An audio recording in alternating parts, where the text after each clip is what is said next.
అందరికీ నమస్కారం. అందరూ బాగుండాలి. అందులో నేనుండాలి. వెల్కమ్ టు కాఫీ టైమ్ కథలు బై ఎస్డి. ఈరోజు మనం చూడబోయే కథ రాఘవయ్య గారి వీలునామాలో ఉన్న ఒక్క షరతు. రాఘవయ్య గారు ఊరిలో అందరికీ తెలిసిన మంచి మనిషి. పిల్లలు చిన్న వయసులో ఉండగానే రాఘవయ్య గారి భార్య కన్ను మూసింది.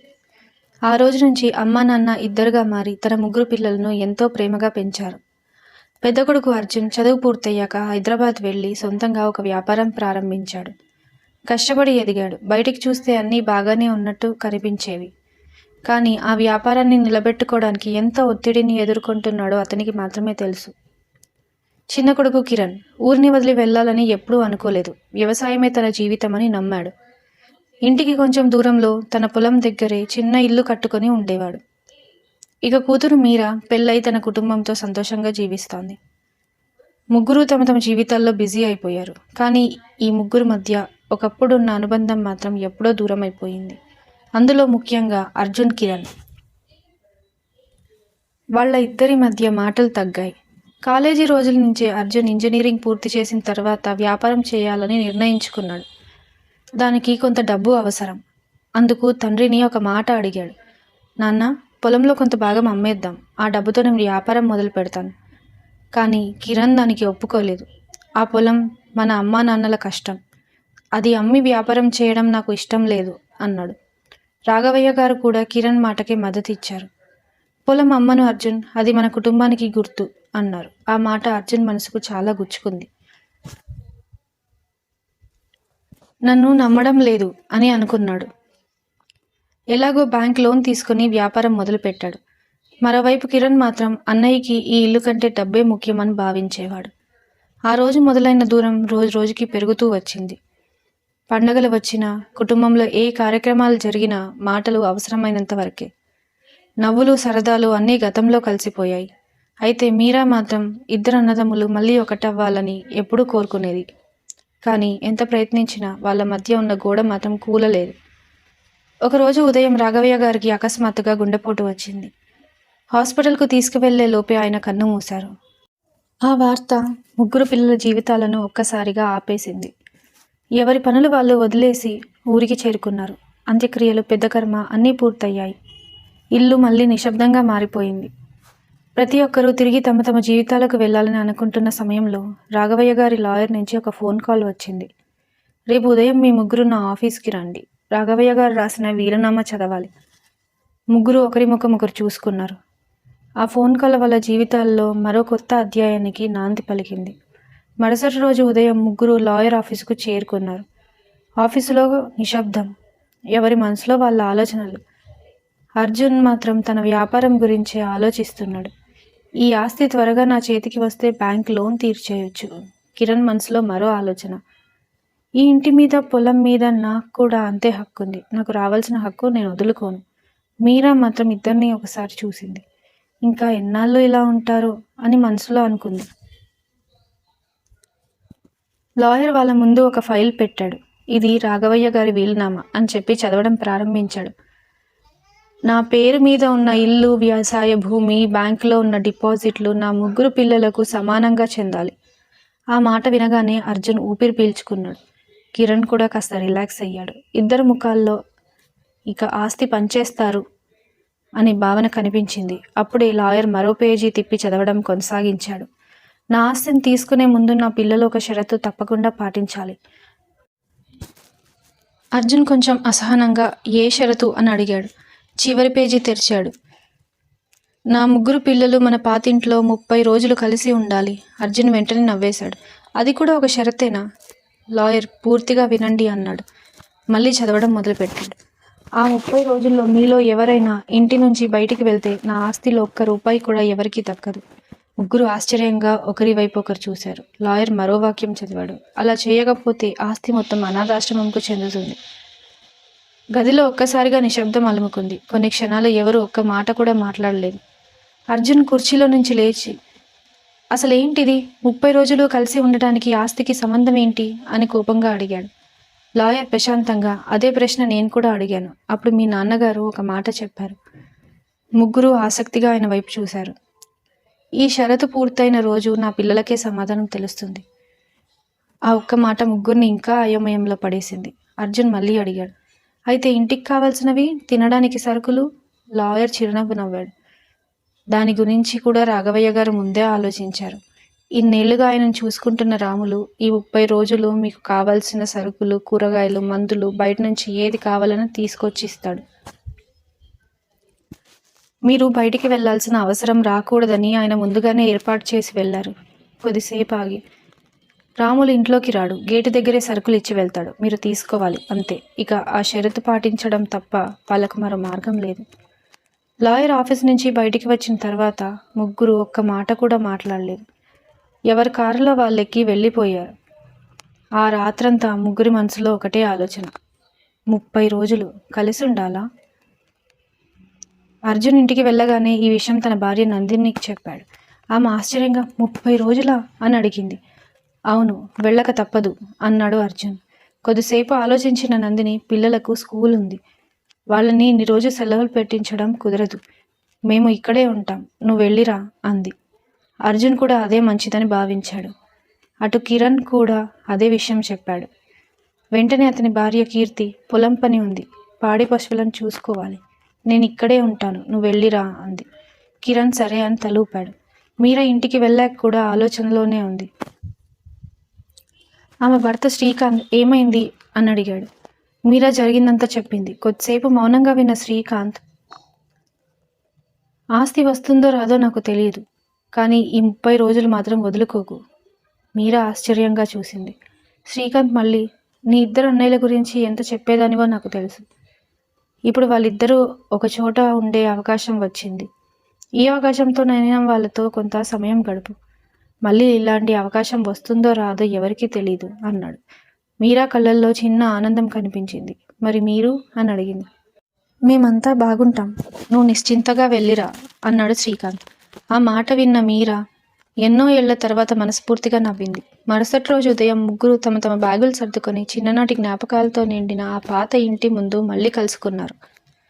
ఇంటి ముందు 60 ఏళ్ల రాములు నిలబడి ఉన్నాడు. రాఘవయ్య గారి దగ్గర 20 ఏళ్లకు పైగా పనిచేసిన నమ్మకమైన మనిషి.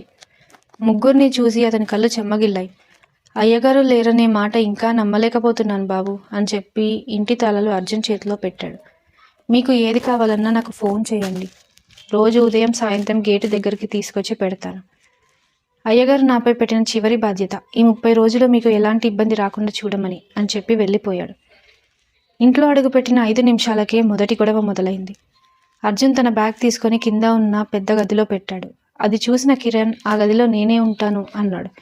అర్జున్ వెంటనే, ఎందుకు, ముందు నేను వచ్చాను అన్నాడు. అందుకనే ఆ గది నీది అయిపోతుందా అన్నాడు కిరణ్. మాట పెరిగింది. మీరా మధ్యలో వచ్చి, అన్నయ్య, కిరణ్ ఇప్పుడే మొదలు పెట్టకండి అంది. ఇద్దరూ వినలేదు. చివరికి మీరా, మీ ఇద్దరికి గదిలే ముఖ్యమైతే నాకు ఏ గదైనా ఒకటే అని నవ్వుతూ చెప్పి పై అంతస్తులో ఉన్న చిన్న గదిలోకి వెళ్ళిపోయింది. కానీ ఆ నవ్వులో బాధ స్పష్టంగా కనిపించింది. చిన్న విషయం కూడా పెద్ద గొడవగా మారేది. భోజనం ఎప్పుడు చేయాలి, ఏ గదిలో ఎవరు పడుకోవాలి, ఇంటి పనులు ఎవరు చూడాలి, ప్రతి విషయానికి వాదన. మీరా ఎంత సర్ది చెప్పినా ఇద్దరూ వినేవారు కాదు. చివరికి ఆమె విసుగ్గా, ఇలా ఒకరినొకరు ఎదురిస్తే 30 రోజులు కాదు 3 రోజులు కూడా కలిసి ఉండలేం అని చెప్పింది. తర్వాతి కొన్ని రోజులు కూడా పరిస్థితి ఏమాత్రం మారలేదు.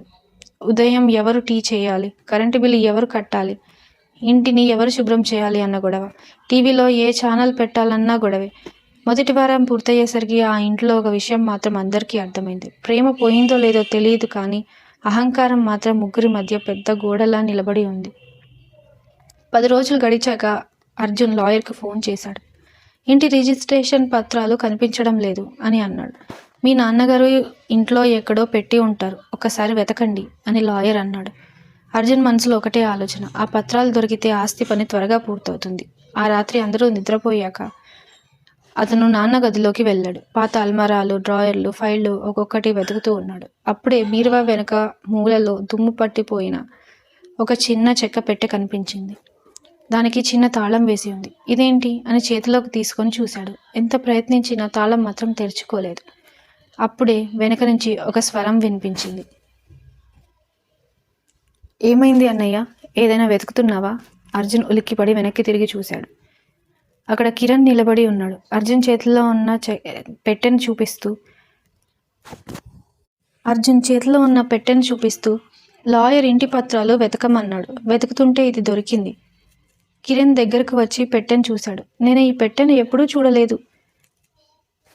ఇద్దరూ కలిసి తాళం తెరవడానికి ప్రయత్నించారు, కానీ ఎంత ప్రయత్నించినా తెరుచుకోలేదు. ఆ శబ్దానికి మీరా కూడా గదిలోకి వచ్చింది. ఏమైంది అని అడిగింది. అర్జున్ పెట్టె చూపించాడు. మీరా కాసేపు దాన్ని చూస్తూ, నాకు గుర్తుంది, చిన్నప్పుడు నాన్న ఈ పెట్టెను ఎవరు తాకొద్దని చెప్పేవారు, కానీ ఇందులో ఏముందో మాత్రం ఎప్పుడూ చెప్పలేదు. ముగ్గురి ఆసక్తి మరింత పెరిగింది. అల్మారాలు, డ్రాయర్లు, పాత బీరువాలు, ఇంట్లో ఉన్న ప్రతి మూలా వెతికారు, కానీ తాళం చెవి మాత్రం దొరకలేదు. సరే, రేపు తాళాల వాడిని పిలుద్దాము అన్నాడు అర్జున్. అంతలో మీరా వెంటనే అడ్డుకుంది. వద్దు అన్నయ్య, నాన్న ఇంత జాగ్రత్తగా దాచారంటే దానికి ఏదో కారణం ఉండే ఉంటుంది. ఆయన పెట్టిన తాళం చెవి ఆయన దాచిన చోటే ఉంటుంది. ఆ మాటతో ముగ్గురు మళ్ళీ వెతకడం మొదలుపెట్టారు. ఇంట్లోని ప్రతి వస్తువుని ఒక్కొక్కటిగా పరిశీలిస్తున్నారు. అప్పుడే కిరణ్ దృష్టి గోడ మూలలో ఉన్న నాన్న పాత చేతి కర్రపై పడింది. అన్నయ్య, నాన్న ఈ కర్రని ఎప్పుడూ తన దగ్గరే పెట్టుకునేవారు కదా అని తీసుకుని చూడగానే కర్ర కింద ఉన్న రబ్బరు భాగం కొద్దిగా ఊడిపోయి కనిపించింది. దాన్ని తిప్పి చూడగా లోపల ఏదో ఇనుప వస్తువు చప్పుడు చేసింది. ముగ్గురు ఆశ్చర్యంగా ఒకరి ముఖం ఒకరు చూసుకున్నారు. కిరణ్ నెమ్మదిగా ఆ భాగాన్ని బయటికి లాగాడు. అందులో నుంచి ఒక చిన్న తాళం చెవి కింద పడింది. ఆ తాళం చెవిని చూసిన ముగ్గురి గుండెల్లో ఒకటే ప్రశ్న. ఈ పెట్టెలో నాన్న ఏం దాచారు?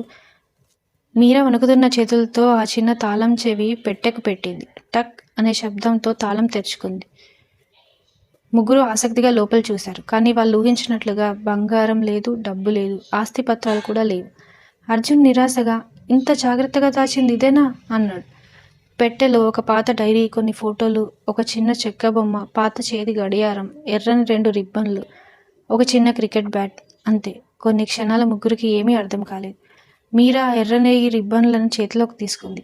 అరే, ఇవి నావే, స్కూల్కి నేను ఇవే పెట్టుకునేదాన్ని అని నవ్వుతూ చెప్పింది. కిరణ్ ఆ చిన్న బ్యాట్ని చూసి, అన్నయ్య, ఇది గుర్తుందా, దీంతోనే మనం ఇంటి అద్దం పగలగొట్టాం అన్నాడు. ముగ్గురు తెలియకుండానే చిన్నగా నవ్వుకున్నారు. అర్జున్ ఆ పాత గడియారాన్ని చేతిలోకి తీసుకున్నాడు. ఇది నాన్న పుట్టినరోజుకి మనం ముగ్గురం డబ్బులు పోగేసి కొనిచ్చిందే అన్నాడు. ఒకసారిగా ఆ గదిలో మళ్ళీ చిన్నప్పటి జ్ఞాపకాలు తిరిగినట్టు అనిపించింది. అప్పుడే మీరా డైరీని నెమ్మదిగా తెరిచింది. మొదటి పేజీలో నా పిల్లల గురించి అని రాసింది. అర్జున్ చదవడం మొదలుపెట్టాడు. అర్జున్ చిన్నప్పటి నుంచే బాధ్యత ఎక్కువ తీసుకునేవాడు. తమ్ముడు, చెల్లికి ఏదైనా కావాలంటే ముందు వాడే చూసుకునేవాడు. కానీ తనకు బాధ వచ్చినప్పుడు మాత్రం ఎవరికీ చెప్పడు. అది నన్నెప్పుడూ బాధ పెట్టేది. అర్జున్ చదవడం ఆపేశాడు. ఎప్పుడూ నాన్న తనను కఠినంగా చూసేవారని అనుకునేవాడు. కానీ తన మనసును ఇంత బాగా అర్థం చేసుకున్నారని మాత్రం ఎప్పుడూ ఊహించలేదు. కిరణ్ తర్వాతి పేజీ తిప్పాడు. కిరణ్కి తొందర ఎక్కువ, కోపం త్వరగా వస్తుంది, ప్రేమ కూడా అంతే త్వరగా చూపిస్తాడు. వాడిని నేను ఎక్కువగా మందలించాను, కానీ వాడి మనసును వచ్చిన ప్రతిసారి నాకే ఎక్కువ బాధ వేసేది. కిరణ్ కళ్ళల్లో నీళ్లు తిరిగాయి. నాన్నకి నేను ఇష్టం లేదు అనుకున్నాను అని తనలో తానే అనుకున్నాడు. మీరా తర్వాతి పేజీ తెరిచింది. మీరా నవ్వితే ఈ ఇల్లంతా నవ్వినట్టే ఉంటుంది. పెళ్ళై వెళ్ళిన రోజు ఈ ఇంట్లో శబ్దమే తగ్గిపోయింది. ఆమె ఎక్కడ ఉన్నా ఈ ఇంట్లో ఆమె స్థానం ఎప్పటికీ అలాగే ఉంటుంది. మీరా ఆ పేజీని నిశ్శబ్దంగా మూసేసింది. డైరీలో మరో పేజీ కనిపించింది. ముగ్గురు కలిసి చదివారు. ఈ ముగ్గురు చిన్నప్పుడు ఒకరితో ఒకరు ఎంత గొడవ పడేవారో అంతే ప్రేమించుకునేవారు కూడా. పెద్దయ్యాక ఆ ప్రేమ తగ్గిపోలేదు, కానీ అహంకారం దాన్ని కనిపించకుండా చేసింది. ఆ వాక్యం చదివాక గదిలో ఒక్క మాట కూడా వినిపించలేదు. ముగ్గురి చూపు తెలియకుండానే చిన్నప్పటి ఫోటోపై పడింది. ఆ రాత్రి ఎవరూ ఎక్కువగా మాట్లాడలేదు. డైరీని మళ్ళీ అదే పెట్టెలో పెట్టి నాన్న గదిలోనే జాగ్రత్తగా ఉంచేశారు. కానీ ఆ రాత్రి మాత్రం ముగ్గురికి నిద్ర పట్టలేదు. అర్జున్కు నాన్న నన్ను అసలు అర్థం చేసుకోలేదనుకున్నాను అనే ఆలోచన మళ్ళీ మళ్ళీ గుర్తొస్తోంది. కిరణ్ మనసులో నన్ను ఎక్కువగా మందలించింది ఇష్టపడక కాదు అనే మాటలు తిరుగుతున్నాయి. మీరా మాత్రం చిన్నప్పటి ఫోటోలు చూస్తూనే ఉంది. ఎన్నో ఏళ్ల తర్వాత ఆ ఇంట్లో మొదటిసారి ముగ్గురు తమ చిన్ననాటి జ్ఞాపకాలను గుర్తు చేసుకుంటూ నిద్రపోయారు. మరుసటి రోజు ఉదయం ఎప్పటిలాగే అర్జున్ లేచి బయటికి వచ్చాడు. టీ కోసం వంటగదిలోకి వెళ్ళాడు. గ్యాస్ స్టవ్ మీద టీ పెట్టి చక్కెర కోసం వెతుకుతున్నాడు. అప్పుడే కిరణ్ కూడా అక్కడికి వచ్చాడు. ఇద్దరు ఒకరినొకరు చూసుకున్నారు. మళ్ళీ మౌనం. కొద్దిసేపటి తర్వాత కిరణ్ ఏమీ మాట్లాడకుండా చక్కెర డబ్బా తీసి అర్జున్ ముందు పెట్టాడు. అర్జున్ కూడా "హ్మ్" అని తల ఊపాడు. అంతే. అది వాళ్ళ మధ్య జరిగిన మొదటి చిన్న మార్పు. ఆ రోజు మధ్యాహ్నం మీరా వంట చేస్తోంది. కూర కలుపుతుండగా అజాగ్రత్తగా వేడి గిన్నెను తాకింది. అబ్బా అని చెయ్యి వెనక్కి తీసుకుంది. ఆ శబ్దం విన్న వెంటనే అర్జున్, కిరణ్ ఇద్దరూ ఒకేసారి వంటగదిలోకి పరిగెత్తుకొచ్చారు. ఏమైంది అని అడిగారు. మీరా చెయ్యిని చూసి అర్జున్ వెంటనే ఫ్రిడ్జ్లో నుంచి ఐస్ తీసుకొచ్చాడు. కిరణ్ మందుల పెట్టె తీసుకొచ్చాడు. మీరా నవ్వుతూ చిన్న కాలిన గాయం మాత్రమే అంది. ఇద్దరూ ఏమీ మాట్లాడలేదు. తమ తమ పనుల్లోకి వెళ్ళిపోయారు. కానీ మీరా ముఖంలో మాత్రం చిన్న చిరునవ్వు కనిపించింది. ప్రేమ ఇంకా ఉంది. దాన్ని బయటికి రానివ్వడం లేదు అంతే అని తనలో తానే అనుకుంది. ఇలా రోజులు నెమ్మదిగా గడుస్తున్నాయి. గొడవలు పూర్తిగా ఆగిపోలేదు. కానీ ప్రతి గొడవ తర్వాత ముందులా గంటల తరబడి మాట్లాడుకోకుండా ఉండడం మాత్రం తగ్గింది. వాళ్లకు తెలియకుండానే నాన్న డైరీ వాళ్ళ ముగ్గురి మనసులో చిన్న చిన్న మార్పులు తీసుకురావడం మొదలుపెట్టింది. 21వ రోజు ఉదయం రాములు గేటు దగ్గరికి వచ్చాడు. అతనితో పాటు 60 ఏళ్ల వయసున్న మరో వ్యక్తి కూడా ఉన్నాడు. అర్జున్ గేటు తెరిచాడు. బాబు, ఈయన మిమ్మల్ని కలవడానికి వచ్చారు అన్నాడు రాములు. ఆ వ్యక్తి నెమ్మదిగా లోపలికి వచ్చాడు. ఇంట్లోకి అడుగు పెట్టగానే రాఘవయ్య గారి ఫోటో ముందు చేతులు జోడించి నమస్కారం చేశాడు. కొద్దిసేపు మౌనంగా నిలబడ్డాడు. మీరా మంచినీళ్లు తీసుకొచ్చింది. ఆయన గ్లాస్ తీసుకుంటూ, నా పేరు సుబ్బారావు, దగ్గరలో ఉన్న అనాథాశ్రమాన్ని నేను చూసుకుంటాను అన్నారు. ముగ్గురు ఆశ్చర్యంగా ఒకరి ముఖం ఒకరు చూసుకున్నారు. రాఘవయ్య గారు లేరని తెలిసి ఒక్కసారిగా వచ్చి నమస్కారం చేసి వెళ్ళాలనిపించింది అన్నారు. కిరణ్ ఆశ్చర్యంగా అడిగాడు, మా నాన్న మీకెలా తెలుసు? సుబ్బారావు చిరునవ్వు నవ్వాడు. ఎలా తెలుసు అంటావా బాబు? 15 ఏళ్లకు పైగా అయ్యింది. ప్రతి నెల ఒకసారి మా ఆశ్రమానికి వచ్చేవారు. కొన్నిసార్లు బియ్యం, పప్పులు, పిల్లలకు పుస్తకాలు, బట్టలు, ఏది అవసరమైతే అది తీసుకొచ్చేవారు. అర్జున్ నమ్మలేక, మాకెప్పుడూ చెప్పలేదు అన్నాడు. అదే ఆయన గొప్పతనం బాబు. ఎవరికి చెప్పొద్దని మమ్మల్ని కూడా అడిగేవారు. కానీ గత 6 నెలల్లో మాత్రం ఆయన రావడం బాగా పెరిగింది. ముగ్గురు ఆశ్చర్యంగా ఒకరి ముఖం ఒకరు చూసుకున్నారు. సుబ్బారావు కొనసాగించాడు. ముందు నెలకి ఒకసారి వచ్చేవారు. కానీ చివరి 6 నెలల్లో వారం వారం వచ్చేవారు. కొన్నిసార్లు పిల్లలతో కూర్చొని మాట్లాడేవారు. వాళ్ళతో క్యారమ్స్ ఆడేవారు. ఎవరైనా చదువుతుంటే పక్కనే కూర్చొని చూసేవారు. మధ్యాహ్నం పిల్లలతో కలిసి భోజనం చేసి సాయంత్రం అయ్యాక వెళ్ళిపోయారు. అర్జున్ నిశ్శబ్దంగా వింటున్నాడు. అర్జున్ నిశ్శబ్దంగా వింటున్నాడు. ఒకరోజు నేను అడిగాను, రాఘవయ్య గారు ఈ మధ్య ఆశ్రమానికి ఎక్కువ వస్తున్నారు, ఏమైనా ప్రత్యేక కారణమా? ఆయన చిరునవ్వు నవ్వారు. పిల్లలతో ఎక్కువసేపు గడపాలని ఉంది అన్నారు. కొద్దిసేపు ఆగి మళ్ళీ చెప్పాడు. సాయంత్రం వెళ్ళేటప్పుడు పిల్లలందరూ తాతయ్య మళ్ళీ ఎప్పుడు వస్తారు అని అడిగారు. ఆయన వాళ్ళ తలలు నిమిరి త్వరలోనే వస్తాన్రా అన్నారు. ఆ తర్వాత ఇలా జరిగింది అని కన్నీళ్లు తుడుచుకుంటూ చెప్పాడు. మీరా కళ్ళల్లో నీళ్లు తిరిగాయి. సుబ్బారావు తన సంచిలో నుంచి ఒక ఫోటో బయటికి తీశాడు. ఇది ఆ రోజు తీసిన ఫోటో. ఫోటోలో రాఘవయ్య గారు నేల మీద పిల్లల మధ్య కూర్చొని వాళ్లతో నవ్వుతూ క్యారమ్స్ ఆడుతున్నారు. ఆయన ముఖంలో ఉన్న నవ్వు ముగ్గురు చాలా కాలం తర్వాత చూస్తున్నారు. సుబ్బారావు ఫోటోను మీరా చేతిలో పెడుతూ అన్నాడు, రాఘవయ్య గారు ఒక విషయం మాత్రం ఎప్పుడూ చెప్పేవారు. ముగ్గురు ఆయన వైపు చూశారు. మంచి పని చేస్తే అది నలుగురికి ఉపయోగపడాలి అంతే. అంతకంటే ఆయన ఎప్పుడూ తన గురించి మాట్లాడేవారు కాదు. మేము కూడా అడగలేదు అని చెప్పి నెమ్మదిగా లేచాడు. సరే బాబు, వస్తాను అని వెళ్ళిపోయాడు. సుబ్బారావు వెళ్ళిపోయిన తర్వాత ఇంట్లో చాలాసేపు ఎవరూ మాట్లాడలేదు. ఆ ఫోటో ఇంకా మీరా చేతిలోనే ఉంది. రాఘవయ్య గారు అనాథ పిల్లలతో నవ్వుతూ ఉన్న ఆ ఫోటో ముగ్గురి మనసులో ఏదో ఆలోచన రేపింది. ఆ సాయంత్రం మొదటిసారి ముగ్గురు కలిసి వరండాలో కూర్చున్నారు. ఎవరూ మాట్లాడలేదు. అప్పుడే కరెంటు పోయింది. ఇల్లంతా చీకటిగా మారింది. మీరా చిన్నగా నవ్వింది. గుర్తుందా, చిన్నప్పుడు కరెంటు పోతే నాన్న బయట మంచాలు వేసేవారు. మనమంతా ఆకాశం చూస్తూ పడుకునేవాళ్ళం అంది.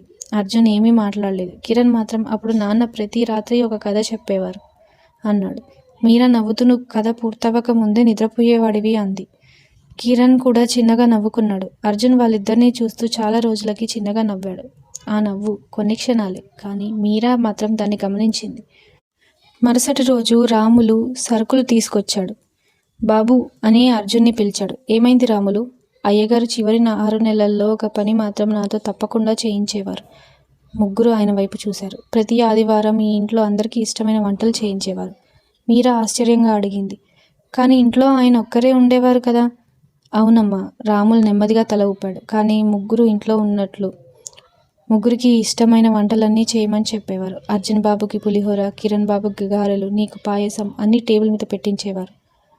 కొద్దిసేపు ఆగి చివరికి తానే ఒక్కరికే కూర్చొని కొంచెం తిని మిగతాదంతా నాకిచ్చి ఆశ్రమంలో పిల్లలకు తీసుకెళ్ళమని చెప్పేవారు. ఆ మాట విన్న ముగ్గురికి గొంతు బిగుసుకుంది. రాములు ఇంకేమీ మాట్లాడలేదు. నెమ్మదిగా బయటికి వెళ్ళిపోయాడు. ఆ రోజు మధ్యాహ్నం మీరా వంటగదిలోకి వెళ్ళింది. ఏమీ మాట్లాడకుండా పులిహోర, గారెలు, పాయసం చేసింది. భోజనం సిద్ధమయ్యాక ఇద్దరు అన్నతమ్ములని పిలిచింది. టేబుల్ మీద ఉన్న వంటలను చూసి అర్జున్ ఆశ్చర్యంగా మీరాను చూశాడు. ఇవన్నీ అని అడగబోతుండగా మీరా ఈ రోజు ఆదివారం అని చెప్పింది. ముగ్గురు మౌనంగా కూర్చొని చాలా కాలం తర్వాత ఎలాంటి గొడవ లేకుండా ఒకే టేబుల్ దగ్గర భోజనం చేశారు. ఎవరూ ఏమీ మాట్లాడలేదు. కానీ ఆ రోజు నిశ్శబ్దం మాత్రం ముందులా భారంగా అనిపించలేదు. మరుసటి రోజు ఇంటిని శుభ్రం చేస్తుండగా ఒక పాత ఫోటో ఆల్బమ్ దొరికింది. అందులో ముగ్గురి చిన్నప్పటి ఫోటోలు. వెనక రాఘవయ్య గారి చేతిరాత, అర్జున్ మొదటి రోజు స్కూల్, కిరణ్ మొదటి పంట, మీరా మొదటి నృత్యం. ప్రతి ఫోటో వెనక ఒక వాక్యం మాత్రమే. ముగ్గురు చాలాసేపు ఆల్బమ్ చూస్తూనే ఉండిపోయారు. 28వ రోజు రాత్రి 9 గంటలు అయ్యింది. అందరూ భోజనం చేసి తమ గదుల్లోకి వెళ్ళిపోయారు. ఇల్లు నిశ్శబ్దంగా ఉంది. అప్పుడే అర్జున్ ఫోన్ మోగింది. అవతల నుంచి, సార్ రేపు ఉదయానికల్లా సైన్ చేయకపోతే డీల్ క్యాన్సిల్ అయిపోతుంది. ఈ రాత్రి వచ్చి సైన్ చేయండి అని కాల్ కట్ చేశారు. అర్జున్ కొద్దిసేపు ఆలోచించాడు. ఇప్పుడు అంతా పడుకున్నారు. నేను వెళ్ళి 2-3 గంటల్లో వచ్చేస్తాను. ఎవరికీ తెలియదు. అతను నెమ్మదిగా బ్యాగ్ తీసుకున్నాడు. శబ్దం చేయకుండా తలుపు తెరిచాడు. నెమ్మదిగా బయటకు నడిచాడు. గేట్ దగ్గరకు చేరుకున్నాడు. అప్పుడే లాయర్ చెప్పిన మాటలు గుర్తొచ్చాయి. 30 రోజులు పూర్తయ్యేలోపు మీలో ఎవరైనా ఈ ఇంటి నుంచి బయటికి వెళ్తే మొత్తం ఆస్తి అనాథాశ్రమానికి వెళ్తుంది. అర్జున్ తనలో తానే అనుకున్నాడు. నేను 2 గంటల్లో వచ్చేస్తాను. దీన్ని కూడా బయటికి వెళ్ళడమే అంటారా? ఒకడుగు ముందుకు వేయబోయాడు. మళ్ళీ ఆగిపోయాడు. ఒకవేళ లాయర్ నిజంగా అలానే ఉద్దేశించి ఉంటే నా ఒక్క నిర్ణయం వల్ల కిరణ్, మీరా కూడా ఆస్తి కోల్పోతారు. అతని చేతిలో ఉన్న బ్యాగ్ను గట్టిగా పట్టుకున్నాడు. కొన్ని క్షణాలు గేటు వైపే చూస్తూ నిలబడ్డాడు. చివరికి తలుపు వేసి తన గదిలోకి వెళ్ళిపోయాడు. బ్యాగ్ను మళ్ళీ అదే చోట పెట్టాడు. అదంతా మెట్ల మీద నుంచి కిరణ్ నిశ్శబ్దంగా చూస్తున్నాడు. ఏమీ మాట్లాడలేదు. కానీ ఆ రాత్రి మొదటిసారి అన్నయ్య గురించి తన మనసులో ఉన్న కోపం కొంచెం తగ్గింది. అర్జున్ కొద్దిసేపు మంచంపై కూర్చున్నాడు. అప్పుడే మళ్ళీ ఫోన్ మోగింది. అదే వ్యక్తి. అర్జున్ ఫోన్ ఎత్తాడు. సార్, మీరు వస్తున్నారా? కొద్దిసేపు మౌనంగా ఉన్న అర్జున్ కిటికీ బయటకు చూస్తూ నెమ్మదిగా అన్నాడు. లేదు, నేను రాలేను. అవతల వ్యక్తి ఆశ్చర్యంగా, సార్, ఈ డీల్ మిస్ అయితే చాలా నష్టం అన్నాడు. అర్జున్ లోతుగా ఊపిరి తీసుకున్నాడు. తెలుసు, కానీ ఈ డీల్ పోతే ఇంకో డీల్ దొరకచ్చు. ఇలా నా వాళ్ళతో కలిసి ఉండే అవకాశం మళ్ళీ వస్తుందో రాదో నాకు తెలియదు. గొంతు కొద్దిగా భారంగా ఉంది. ఈ 30 రోజులు పూర్తయ్యాక ఏం జరగాలో అదే జరుగుతుంది. ఇప్పుడు మాత్రం నేను ఎక్కడికి రాను అని చెప్పి ఫోన్ పెట్టేశాడు.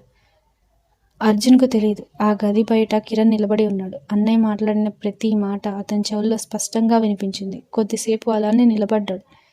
ఇన్నేళ్లుగా అన్నయ్యకు డబ్బే ముఖ్యం అని అనుకున్న కిరణ్ ఆ క్షణంలో మొదటిసారి తన ఆలోచన తప్పు కావచ్చని అనిపించింది. ఏమీ మాట్లాడకుండా నెమ్మదిగా అక్కడి నుంచి వెళ్ళిపోయాడు. 30వ రోజు ఉదయం ముగ్గురు నిశ్శబ్దంగా తయారయ్యారు. ఈ 30 రోజులు ఎలా గడిచిపోయాయో వాళ్ళకి అర్థం కాలేదు. కొద్దిసేపటికి లాయర్ ఇంటికి వచ్చాడు. రాములు కూడా అతనితో పాటు ఉన్నాడు. అందరూ హాల్లో కూర్చున్నారు. లాయర్ తన బ్యాగ్ తెరిచి కొన్ని పత్రాలు బయటికి తీశాడు. చిరునవ్వుతో, ముందుగా మీ ముగ్గురికి అభినందనలు అన్నాడు. మీ నాన్నగారు పెట్టిన షరతును మీరు పూర్తిగా పాటించారు. అర్జున్ నెమ్మదిగా, ఇప్పుడు ఆస్తి పంచుతారా అని అడిగాడు. లాయర్ చిన్నగా నవ్వాడు. పంచుతాను, కానీ దానికి ముందు మీ నాన్నగారు నాకు చెప్పిన ఒక విషయం మీకు చెప్పాలి. ముగ్గురు ఆయన వైపు చూశారు. లాయర్ నెమ్మదిగా మాట్లాడడం మొదలుపెట్టాడు. వీలునామా తయారు చేస్తున్న రోజు నేను రాఘవయ్య గారిని అడిగాను. ఆస్తి పంచాలంటే పంచేయండి, కానీ ఈ 30 రోజుల షరతు ఎందుకు? ఆయన కొద్దిసేపు మౌనంగా ఉన్నారు. తర్వాత నవ్వుతూ ఒక మాట చెప్పారు. నేను వదిలి వెళ్తున్నది ఆస్తి కాదు లాయర్ గారు, నా పిల్లలు. గదిలో నిశ్శబ్దం అలుముకుంది. లాయర్ కొనసాగించాడు. ఆయన మళ్ళీ ఆస్తి పంచితే ముగ్గురికి డబ్బు దొరుకుతుంది, కానీ వాళ్ళు మళ్ళీ ఒకరినొకరు పొందుతారనే నమ్మకం నాకు లేదు అన్నారు. అందుకే వాళ్ళని 30 రోజులు ఒకే ఇంట్లో ఉంచాలని నిర్ణయించుకున్నాను. మిగతాది కాలమే చూసుకుంటుంది. లాయర్ కాసేపు ఆగాడు. చివరిసారిగా నన్ను కలిసినప్పుడు కూడా ఒకటే అడిగారు. వాళ్ళు 30 రోజులు పూర్తి చేస్తారా? నేను చేస్తారు అన్నాను. ఆయన నవ్వారు. అదే నేను చూసిన ఆయన చివరి నవ్వు. ముగ్గురి కళ్ళు చెమ్మగిల్లాయి. లాయర్ వీలునామా తీసుకొని టేబుల్ మీద పెట్టాడు. ఇప్పుడు మీ నాన్నగారి చివరి కోరిక ప్రకారం ఈ ఇల్లు, పొలం, ఆయన కూడబెట్టిన ప్రతి ఆస్తి మీ ముగ్గురికి సమానంగా చెందుతుంది. ఆయన పత్రాలను ముగ్గురి ముందుకు జరిపాడు. సంతకాలు చేయండి. అర్జున్ పత్రాల వైపు చూశాడు. తర్వాత కిరణ్, మీరా వైపు చూశాడు. ఆ క్షణంలో 30 రోజుల క్రితం ఉన్న అర్జున్ ఇప్పుడు లేడు. అతను నెమ్మదిగా లేచి వీలునామా పత్రాలను మూసేశాడు. లాయర్ ఆశ్చర్యంగా చూశాడు. ఏమైంది అర్జున్ గారు? అర్జున్ కాసేపు మౌనంగా నిలబడ్డాడు. తర్వాత కిరణ్ వైపు తిరిగి, నన్ను క్షమించురా అన్నాడు. ఆ మాట విన్న కిరణ్ ఆశ్చర్యపోయాడు. నాన్న పోయాక కూడా ఆస్తే ముఖ్యం అనుకున్నాను. ఈ ఆస్తి దొరికితే నా సమస్యలన్నీ తీరిపోతాయని అనుకున్నాను. కానీ నా జీవితంలో అసలు లోటు డబ్బు కాదని ఇప్పుడు తెలిసింది. నిన్ను అర్థం చేసుకునే ప్రయత్నమే చేయలేదు. నువ్వు చెప్పిన మాటల్లో కూడా నిజముందని ఇప్పుడు అర్థమైంది. కిరణ్ వెంటనే తల అడ్డంగా ఊపాడు. లేదు అన్నయ్య, తప్పు నాది కూడా ఉంది. కోపంలో నేను చాలా మాటలు అన్నాను. నీ పరిస్థితి ఏంటో తెలుసుకోవాలనే ప్రయత్నం కూడా చేయలేదు. మీరా ఇద్దరి దగ్గరకు వచ్చింది చిరునవ్వుతో. ఇదే నాన్న చూడాలనుకుంది అంది. ముగ్గురు ఒకరినొకరు చూసుకొని చిన్నగా నవ్వుకున్నారు. లాయర్ కూడా చిరునవ్వు నవ్వాడు. రాఘవయ్య గారు ఈరోజు ఉంటే చాలా సంతోషపడేవారు అన్నాడు. మీరా కళ్ళల్లో ఆనంద బాష్పాలు మెరిశాయి. ఆమె ఇద్దరు అన్నయ్యలు చేతులు పట్టుకుంది. ఈరోజు దక్కింది ఆస్తి కాదు, ఒక కుటుంబం మళ్ళీ దొరికింది. కిరణ్ నెమ్మదిగా, అన్నయ్య నీకు ఇంత కష్టం ఉందని నాకు తెలియదు. ఇక నుంచి నీ అప్పులు నువ్వు ఒక్కడివే కాదు, మన ఇద్దరం కలిసి తీర్చుదాం అన్నాడు. అర్జున్ ఏమీ మాట్లాడలేక కిరణ్ వైపే చూస్తూ ఉండిపోయాడు. ఇప్పుడిప్పుడే నిన్ను అర్థం చేసుకుంటున్నాను అన్నయ్య. గదిలో నిశ్శబ్దం అలుముకుంది. రాఘవయ్య గారి ఫోటో వైపు ముగ్గురి చూపు వెళ్ళింది. ఆ 30 రోజులు ఒక్కొక్కరికి ఒక్కో జ్ఞాపకంలా కళ్ళ ముందు తిరిగాయి. లాయర్ పత్రాలపై ముగ్గురి సంతకాలు తీసుకున్నాడు. అర్జున్, కిరణ్, మీరా ముగ్గురు ఒకరినొకరు చూసుకొని చిరునవ్వు నవ్వుకున్నారు. రాఘవయ్య గారి ఫోటో వైపు చూసిన లాయర్ మనసులోనే అనుకున్నాడు. ఈ వీలునామాలో నేను చూసింది ఆస్తి పంపకం కాదు, ఒక తండ్రి తన పిల్లలను చివరిసారిగా ఒకటి చేయాలనే ప్రయత్నం. ఆ ప్రయత్నం ఈరోజు ఫలించింది. రాఘవయ్య గారి ఫోటోలను చిరునవ్వు ఇంకొంచెం ప్రశాంతంగా కనిపించింది. ఈ కథ నచ్చితే లైక్ చేయండి, కామెంట్ చేయండి. కాఫీ టైం కథలపై ఎస్టీకి సబ్స్క్రైబ్ చేయండి. Thank you.